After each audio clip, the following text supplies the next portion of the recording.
Pasok ka. Tapang ka pa. Sige, mabuka. Ay, hello po. Love, simula ngayon, dito ka natitira. Ang laki naman pala ng bahay mo. Siyempre naman, sabi ko naman sa'yo, di ba? Charles, ano ibig sabihin nito? Kamamatay lang anak ko. 1 linggo pa lang kalilibing ng asawa mo. Ano ba? Teka lang, ha? Sino ko ba para sagot-sagutin ako ng ganyan, ha? Parang ang sakit naman yung ginagawa mo sa anak ko. Ano bang karapatan mong pagsalitaan ako ng ganyan? Ha? Alam mo, simula ngayon, pamamahay ko na to. At sa akin mapupunta tong bahay. Kaya wala ang karapatan sagot-sagutin ako ng ganyan. Pero bahay din to ng anak ko. Paano na nga yung anak mo, di ba? Dedo na. Dapat nga, umalis ka na dito eh. Pagpipilitan pa yung sarili mo. Charles, paano naman ako aalis? Alam mong naubos ang savings ko sa pagpapalibing ng anak ko. O sige, ganito. Para matapos na to at huwag ka nang ngawa ng ngawa, ha? Pagsisilbihan mo itong magiging asawa ko. Ha? Kung ano yung gusto niya, ibigay mo. Nagkakaintindihan tayo? So, magiging personal yaya ko siya? Tama. Sumagot ka. Kung ayaw mo, pwede kang umalis. Ano? Naiintindihan mo ba? Sige. O sige. Total, nagkasundo na tayo. Punta ka sa kusina. Pagluto mo kami. Dahil nagugutom na kami.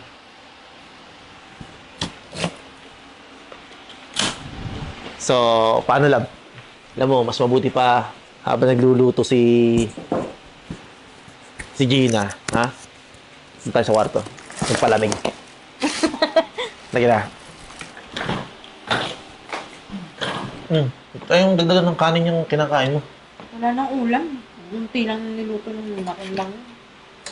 Ulang ba? Gina! Gina, halika nga rito. Bakit naman kakaunti ang niluto mo? Nagre-reklamo yung magiging asawa ko. Eh, wala naman na tayong stock eh. Wala nang budget eh.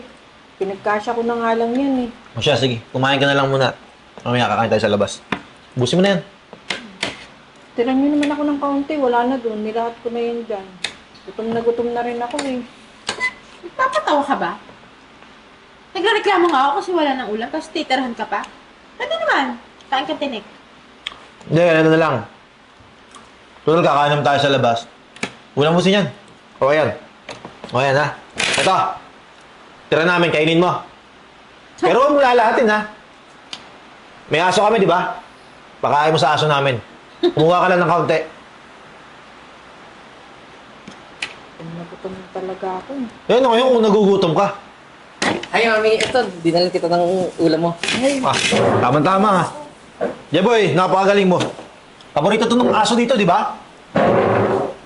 Teka lang. Ano ba to? Parang gusto ko to. Wag na. Favorite ng aso ko yan, eh. Thank you, Jeboy, ha? Kuya, gutom na ako eh. Oh! Ba't nagre-reklamo ka? Ito yung tira namin, oh. Ba't di mo kainin? Ha? Tsaka ikaw, J-Boy, simula ngayon, ha? Ang kakainin ng nanay mo dito, yung mga tira-tira lang namin. Naintindihan mo ba yun? Grabe ka naman, Charles. Pati yung dinala ko sa nanay ko, kinuha mo pa. O bakit nagre-reklamo ka? Ha? Alam mo, Lug, mas mabuti pa, magbugas na tayo kamay. Kakain tayo sa labas.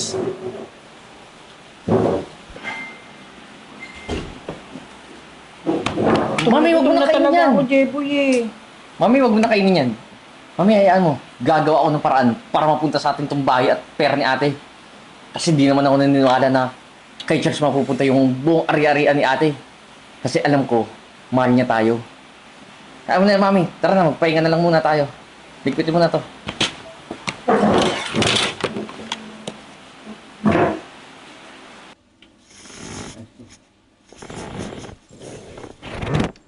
Baby. Panigurado. Mahuhuli ko na yung kalokohan niyo.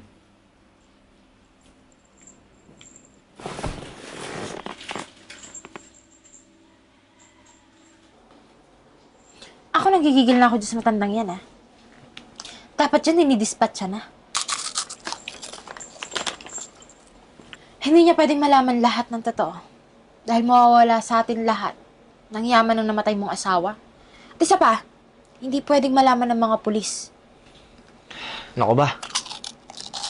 Kilala mo ako. Malinis ako magtrabaho.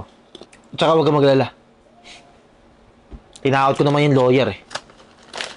At sigurado ako, napepekein niya lahat ng papeles para mailipat sa atin ang lahat ng ari-ari ng natitira ng asawa ko. So, dapat lang. Kung hindi, talaga, naku, masisira lahat ng... Ano to? Bala... Sige na, akong bahala dyan. Charga, halika nga, charga. Tsaka lang ah.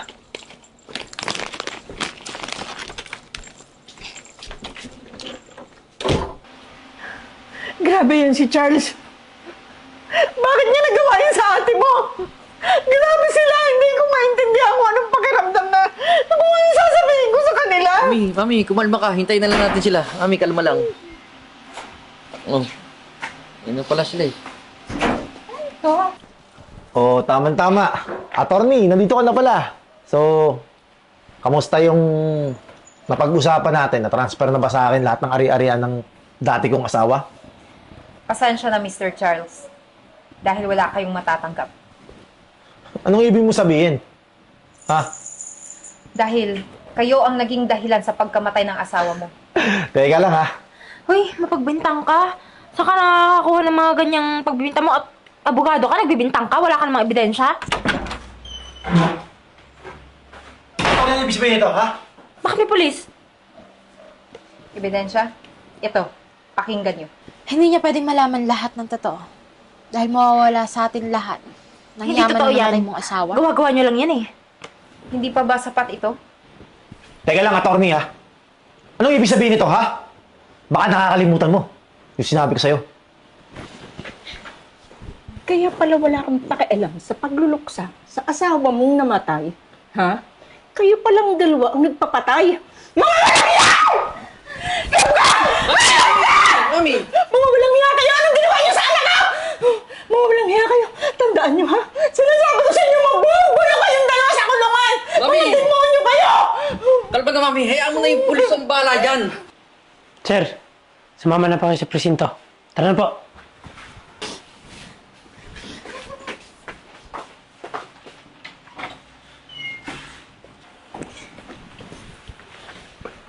Naku po, Mrs. Gina. Pasensya na po kayo Tinakot lang talaga ako ni Charles na baguhin yung mga nakasaad sa papeles. Mabuti na lang hindi pa ito napirmahan. Pero huwag kayong mag-alala. Dala ko yung isang kopya. Dito po nakasaad na sa inyo at sa anak yung mapupunta ang 40 million na nasa bangko, pati na itong bahay at ibang negosyo. Attorney, maraming salamat po Gagamitin naman namin sa mabuti ang pera tsaka iingatan po namin yung mga naiwan ni ating ari-arian. O sige po, mauna na ako. Aasikasuhin ko pa tong ibang papeles para matransfer na sa pangalan nyo at sa inyong bangko. Sige po, salamat po. Mauna na ako. Buti anak, nagawan mo ng paraan. Kaya nga, Mami, at least ngayon, makukuha na natin yung hustisya. So, tara, Mami, pahinga ka na dun sa kwarto.